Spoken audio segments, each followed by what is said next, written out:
Hello everyone, নমস্কার, আসসালামু আলাইকুম। কেমন আছো তোমরা সবাই? আজকে বিটিএস এর আপডেট হলো কিছুদিন আগে, অর্থাৎ 2 দিন আগে ওয়েভার্সে লাইভে এসেছিল। বেশিক্ষণের জন্য নয়, কিছুক্ষণের জন্য। জাংকুক এই জন্য এসেছিল, সে নিজেই বলছিল লাইভে এসে সে তার মাইক টেস্ট করতে এসেছিল। সে নতুন মাইক কিনেছে, সে গান করার প্র্যাকটিস করছিল, সেই জন্য সে চেক করার জন্য এসেছিল। এছাড়াও ভি এর একটা ভিডিও অনেক ভাইরাল হচ্ছে। ভি এর একটা ভিডিও নয়, দুটো ভিডিও অনেক ভাইরাল হয়েছে। ফ্যান্সরা খুবই চিন্তিত ভি কে নিয়ে এবং বিটিএস কে নিয়ে। এই দুটো ভিডিও ক্লিপকে দেখে ফ্যান্সরা বলছে বিটিএস এর যে কোম্পানি বিগ হিট এবং হাইভ, সেই কোম্পানির যে স্টাফ, সেই স্টাফেরা মেম্বারদেরকে ভালোভাবে ট্রিট করছে না। এই ভিডিওতে পুরোপুরি দেখা যাচ্ছে যে একজন ব্যক্তি আছেন, সে ভি এর পেছনে পেছনে যাচ্ছিল। সেখানে রিপোর্টার্স ছিল এবং সেই স্টাফ ভিকে বারবার বলছিল মাস্কটা যেন খুলে দেয় এবং ফটোস দেয়। ভি ফটো দিতেই যাচ্ছিল, সাডেনলি স্টাফ সামনে চলে আসে ভি এর পেছনে পেছনে এবং ভিকে কিছু বলে। আর এখানে ভিকে আনকমফোর্টেবল দেখা যাচ্ছে। ভি হয়তো সে মাস্কটা খুলে ফটো দিতে চাইছিল না, কিন্তু স্টাফ তাকে ফোর্স করেছে মাস্ক খুলে ফটো দেওয়ার জন্য। এইরকমই আরেকটা ভিডিও দেখা যাচ্ছে, যখন একজন ফিমেল রিপোর্টার্স ভি এর ফটো ক্লিক করার জন্য চেষ্টা করছিল, তখন ভি আনকমফোর্টেবল ফিল করছিল। ভি বারণ করছিল, কিন্তু তা সত্ত্বেও রিপোর্টাররা তার কথা একদমই শুনছিল না। এরকমই আরেকটা ভিডিও ভাইরাল হচ্ছে এবং ভিকে নিয়ে এই জন্য রিসেন্টলি এত কথা হচ্ছে, কারণ ভি কিছুদিন আগেই সেলিনের ইভেন্টে গিয়েছিল, যেখানে ভি অ্যানার সাথে দেখা করে এবং অ্যানা তাকে ইনভাইট করেছিল এবং বলেন যে সে তার ইভেন্টে এসেছিল মেট গালাতে।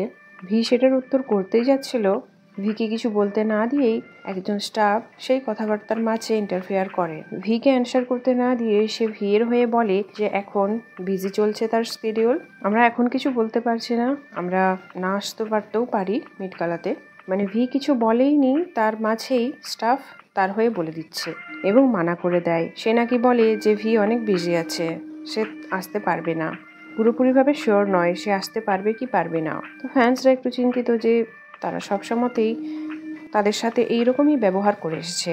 কত একটা ডেঞ্জারাস ব্যাপার যে এখনো অব্দি বিটিএসের সাথে এরকম ব্যবহার করা হচ্ছে।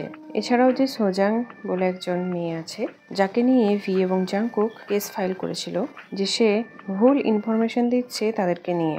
সে তাদের ইমেজকে ড্যামেজ করার প্রচুর চেষ্টা করেছিল, কিন্তু এর আগে কোর্টে যখন এটার কেস ফাইল হয়েছিল যে সোজাং আছে, তাকে গিল্টি পাওয়া গিয়েছিল, তাকে 19 মিলিয়নের মতন টাকা পে করতে হয়েছিল, কিছু টাকা কোম্পানিকে এবং কিছু টাকা ভি এবং জাংকুককে, কিন্তু সে পে করেনি। সে পে করার বদলে যে সোজাং বলে মেয়েটি আছে, সে বলে যে আমি পে করতে পারবো না এবং এই কেসটাকে আরেকবার সেই চার্জের ভালোভাবে অনুসন্ধান করা হোক।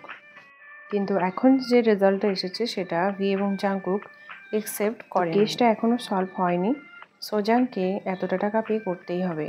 এছাড়াও বিটিএস এর পারমিশন টু ডান্সের ফটো স্কেচের কিছু ফটো আপলোড করা হয়েছে। জেহোপেরও অনেক ফটোস দেখা গেছে ইনস্টাগ্রামে এবং তাকে এয়ারপোর্টে স্পট করা হয়েছে। জেহোপ ইউএস যাচ্ছে। এইরকমই বিটিএস সম্পর্কিত আপডেট পাওয়ার জন্য চ্যানেলটিকে সাবস্ক্রাইব করে দিও এবং লাইক করে দিও। Bye bye.